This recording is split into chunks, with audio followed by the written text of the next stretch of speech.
Before the echo of the first chilling message could fade, a second vibration buzzed against my palm. This one wasn't from a shadow, it was from Laventer. As a veteran who had traded his uniform for the life of a political analyst, Laventer lived on the pulse of the real world, the one involving satellite tracking and deep state maneuvers.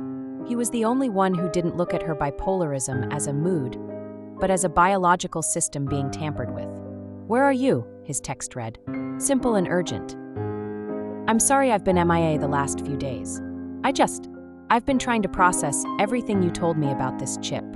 It's a lot, and honestly, I just needed to hide for a while," I said, my voice heavy with a melancholy that felt permanent. I gripped the phone tighter, the weight of the truth settling into my bones, the crushing realization that I might never truly belong to myself. "I'm heading home now. Can you meet me there?" The afternoon sun bled through the blinds of Tia's apartment, casting long, barred shadows across the floor. When the knock finally came at 2 p.m., she felt a rush of adrenaline that was part relief and part terror.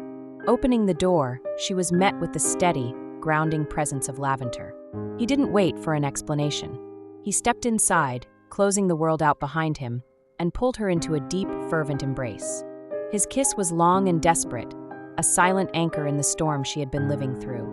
His hands moved over her with a mixture of possessive intensity and genuine care, as if he were checking to make sure she was still physically there, still real, and not just a digital ghost. "I'm trying to process how to deal with this. What exactly does this thing do?" I asked him. "I don't know, sweetheart, I only know it's there. And I'm sorry this has happened to you. Do you recall any discussions that this is what you've agreed to?" He asked, rubbing my arms. "Well, I had a surgery when I was a child. Maybe it happened then. The nurse said something that was all too strange." Laventer asked, "What was it?" I stood there gazing in his eyes, wondering if I should share or not. I then turned away, thinking I need to test it to see what its capabilities are.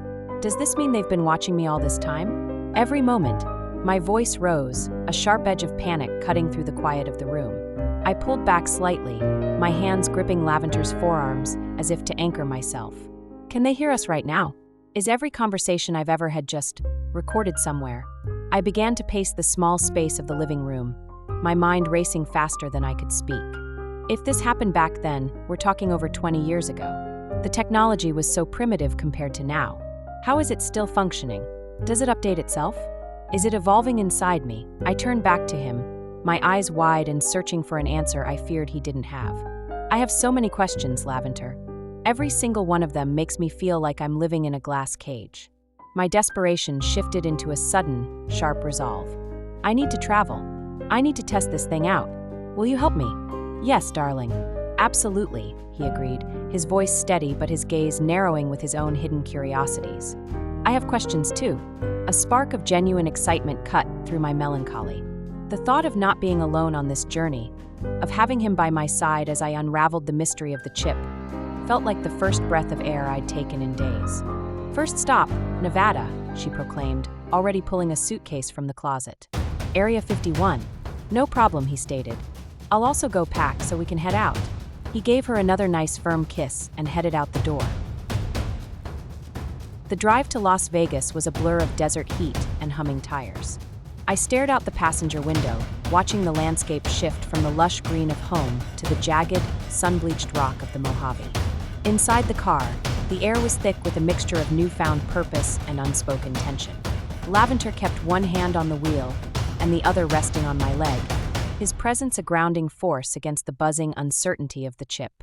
As the neon glow of the Vegas Strip finally began to shimmer on the horizon like a desert mirage, the weight of our destination settled in. We weren't here for the lights or the casinos. We were here because the desert held secrets that matched the one buried in my head. We finally reached the outer perimeter of our destination, where the road simply ran out. From here, we would have to continue on foot. As we stepped out of the car, I noticed a flicker of hesitation in Laventer, a look of uncertainty that made me pause. "Are you ready?" I asked, watching him closely.